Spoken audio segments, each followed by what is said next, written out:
Alors aujourd'hui a eu lieu la présentation du gros SUV, le boss des SUV, le Range Rover 2022, qui va être décliné en hybride rechargeable. C'est pour ça que je vous en parle, hein. Sinon évidemment j'aurais pas parlé de ça sur la chaîne consacrée à la voiture électrique. Bon, alors du coup, je vais vous montrer les photos, etc. Le nouveau Range Rover, référence absolue dans le milieu des SUV de luxe, vient de débarquer, aussi mythique que la Porsche 911 à son échelle. Le tout-terrain britannique a derrière lui 50 ans d'histoire, avec un niveau de raffinement toujours plus important à chaque nouvelle génération. L'entrée dans une nouvelle ère en matière d'automobile lui est profitable car les SUV ont encore le vent en poupe. Mais encore faut-il réussir à s'adapter à l'évolution des modes de propulsion. Comme l'indique Thierry Bolloré, PDG de Jaguar Land Rover, le SUV se base sur une nouvelle architecture modulaire, longitudinale, flexible, propre à la marque nommée MLA-Flex. En attendant l'arrivée d'une prochaine variante 100% électrique, le SUV s'équipe de nouveaux groupes motopropulseurs hybrides rechargeables à autonomie étendue, offrant jusqu'à 100 km d'autonomie. Une batterie énorme de plus de 30 kWh apparemment. On va voir ça après. Toujours garant d'un luxe hors norme, le nouveau Range Rover se décline en empattement long LWB et offre la possibilité d'accueillir 4, 5 ou 7 personnes grâce à une troisième rangée de sièges en version LWB à son bord en fonction de la config choisie. La face avant du nouveau Range Rover reprend les caractéristiques du modèle sortant avec de fins projecteurs rectangulaires soulignés par une bande de LED en forme de L. Le taux est plus bas de 10 mm que le précédent et l'allure générale du véhicule est plus élancée grâce à des artifices inédits. Le Range Rover de nouvelle génération bénéficie d'un coefficient de traînée de 0,30. Ça reste élevé quand même, hein. Ce qui fait de lui le Range Rover le plus aérodynamique de l'histoire, devant le Velar qui annonce 0,32. La poupe a connu une évolution plus marquée qu'à l'avant, avec la disparition visuelle des feux, dissimulés dorénavant au sein d'une large bande noire traversant le haillon, se prolongeant vers le bas de chaque côté du niveau des ailes. Pour la première fois, les jantes, avec des diamètres allant jusqu'à 23 pouces, seront proposées sur le Range Rover par le constructeur. 23 pouces. Sérieusement, c'est délirant, hein. Le nouveau Range Rover est également le premier Land Rover à proposer le système Dynamic Response Pro, une nouvelle technologie du contrôle de roulis actif. Le tout est associé à des suspensions pneumatiques encore améliorées par rapport à la précédente génération pour gommer toute aspérité de la route. Un ensemble de technologies mécaniques et électroniques alimente le système Terrain Response 2, dont le nouveau Range Rover est équipé. 6 modes de conduite sont ainsi proposés pour permettre au véhicule d'affronter tous les terrains. Alternativement, le conducteur peut sélectionner manuellement le réglage le plus approprié ou utiliser configurable Terrain Response pour créer une configuration de châssis sur mesure. Alors, voyons le moteur du coup, et la batterie qui nous intéresse quand même. Pour le moment, pas d'électrification totale pour le Range Rover de 5ème génération. Eh ben, il va falloir une batterie énorme quand ce sera le cas. Mais deux versions hybrides rechargeables, une sélection de blocs essence et diesel avec hybridation légère. Dans le cadre de la stratégie Reimagine de Land Rover, la variante 100% électrique du Range Rover ne devrait pas débarquer avant 2024. Les nouveaux Range Rover hybrides rechargeables à autonomie étendue P440E et P510E combinent un moteur essence 6 cylindres en ligne 3 litres avec un moteur électrique de 105 kW intégré à la transmission et alimenté par une batterie lithium-ion de 31,8 kWh utile. C'est énorme, hein. C'est plus que la Dacia Spring quand même, hein. Cette dernière permet de parcourir jusqu'à 100 km en full électrique. Oh là là, ça veut dire qu'il consomme ouais, autour de 31 kWh au 100 quoi. Oh la vache, c'est monstrueux. Le nouveau Range Rover accélère de 0 à 100 en 5 secondes 6 grâce à ses 510 chevaux et 700 Nm de couple cumulés. Il peut rouler jusqu'à 140 km/h en tout électrique. Ouais, c'est normal, hein, c'est la base pour les hybrides rechargeables. La version P440E du Range Rover affiche quant à elle une puissance cumulée de 440 chevaux pour 620 Nm de couple. Les deux blocs essence proposés P360 et P400 développent respectivement 360 chevaux pour 500 Nm de couple et 400 chevaux pour 550 Nm sur base de 6 cylindres en ligne à 3 litres, tandis qu'un V8 4x4 chapeaute la gamme, avec ses 530 chevaux et une consommation réduite de 17% par rapport au précédent Range Rover à moteur V8. Oh là là, le malus qu'il doit y avoir là. On va aller voir après Cardizia je crois qu'il parle du malus justement avec d'autres photos. Parce que là, il y a très peu de photos, je trouve, sur cet article-là. Bon, après, il parle du diesel, etc., etc., on s'en fout. On n'est pas ici pour parler du diesel, hein, clairement. Comme toujours, le raffinement est total dans l'habitacle de ce Range Rover de 5ème génération avec des fauteuils avant réglables électriquement avec 24 voies, un système de suppression de bruit parasite, ou encore une filtration fine et virucide de l'air extérieur pour filtrer le Covid-19, c'est bien ça. Le système d'infoavertissement PV Pro de Land Rover est soutenu par un écran flottant incurvé de 13,1 pouces avec retour haptique. Ce dernier intègre sans surprise les protocoles de connexion sans fil Apple CarPlay, Android Auto. Il peut même intégrer l'assistant vocal d'Alexa, d'Amazon.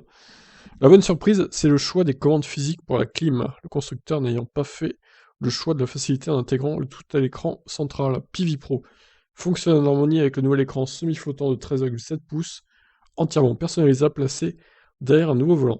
Les passagers arrière peuvent profiter d'un nouveau système de divertissement constitué d'écrans tactiles HD réglable de 11,4 pouces monté à l'arrière, des dossiers et des sièges avant.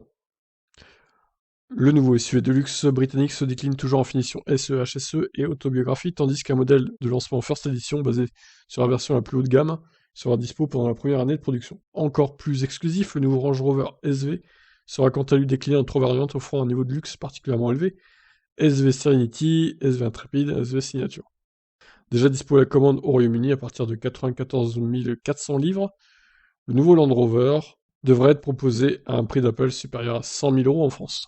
Au moins. Alors j'ai choisi cet article-là de Autonews parce qu'il était quand même plus court que celui de Cardizzac qui est juste très très long, mais sur Cardizzac, il y a quand même plus de photos.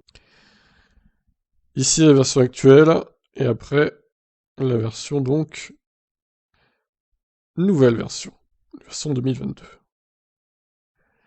Ouais, bon, il y a du changement, mais ça reste la même gueule, hein, globalement. L'arrière est bizarre, l'arrière. Alors, ils ont mis quand même les dimensions, il grandit de 5 cm pour atteindre 5,05 m dans sa version courte. La version longue fera donc 5,25 m avec cette place. Incroyable. La version longue coûtera 3500 € de plus. Alors moi, je trouve que l'écran tactile est quand même très petit. Je sais pas ce que vous en pensez, mais... Après, on est peut-être un peu trop habitué à la mode des grands écrans tactiles, genre Tesla, qui sont immenses, ou MG Marvel Air, par exemple. À côté, ça fait un peu petit, mais bon, après, la définition a l'air belle quand même. Le design intérieur a été épuré, il se compose d'une instrumentation numérique de 11 pouces et d'un écran tactile de 13,7 pouces équipé d'une connexion 5G. Ah oui, il regroupe l'ensemble des fonctionnalités de la voiture. Bon, vu le prix de la voiture, ils peuvent bien payer l'abonnement 5G de la voiture aussi, hein, chez Range Rover. Enfin, Land Rover, c'est la marque, et Range Rover, c'est le modèle, hein, ne pas confondre évidemment. On s'y perd, on s'y perd. Le Range est équipé d'un purificateur d'air par nanoparticules qui filtre les allergènes et les virus dans le Covid-19. Bon, après, le Covid, c'est un peu exagéré parce qu'il n'est pas aéroporté non plus, quoi. Il se balade pas en l'air comme ça, on peut pas l'attraper en restant chez soi, par exemple. Heureusement, d'ailleurs, ça aurait été une catastrophe sinon. Là, ça aurait été une vraie pandémie. Bien plus puissante que ce qu'on a eu.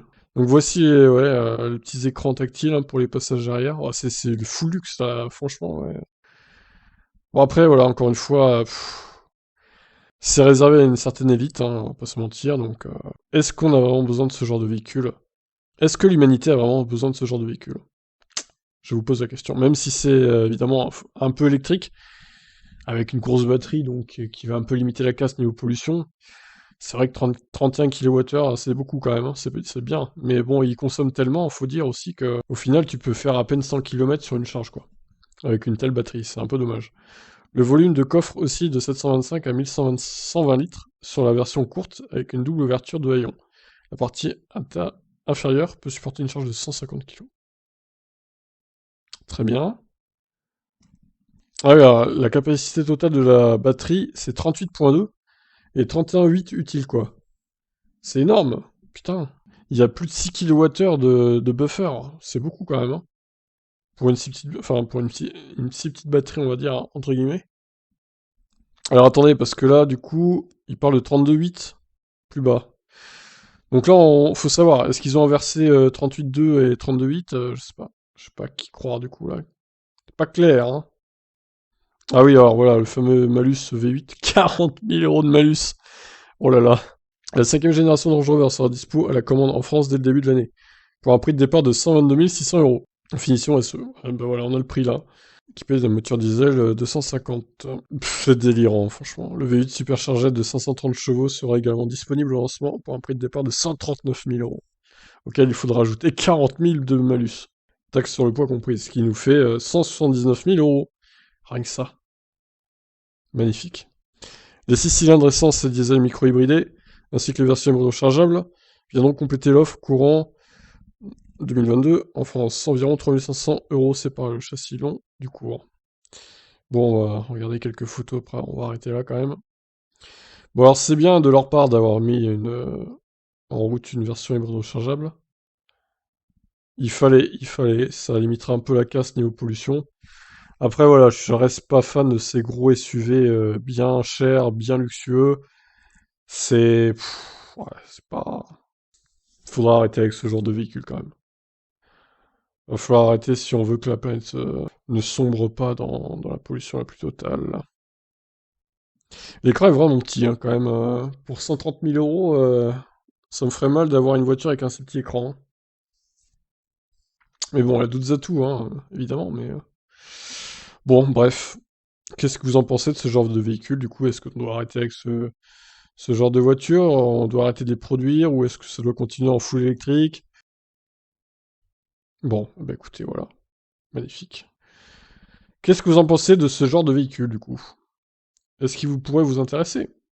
Vous qui n'êtes pas fan de l'électrique? Parce qu'il doit y en avoir, hein, quand même, hein, qui me suivent, hein, qui sont pas fans de l'électrique encore.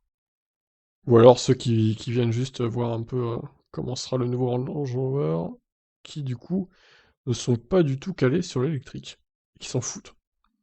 Dites-moi en commentaire en tout cas, selon vos cas de figure. Il y a un nombre incalculable de photos, c'est fou, hein. Bon allez, j'arrête là, je vous laisse réagir. Ciao.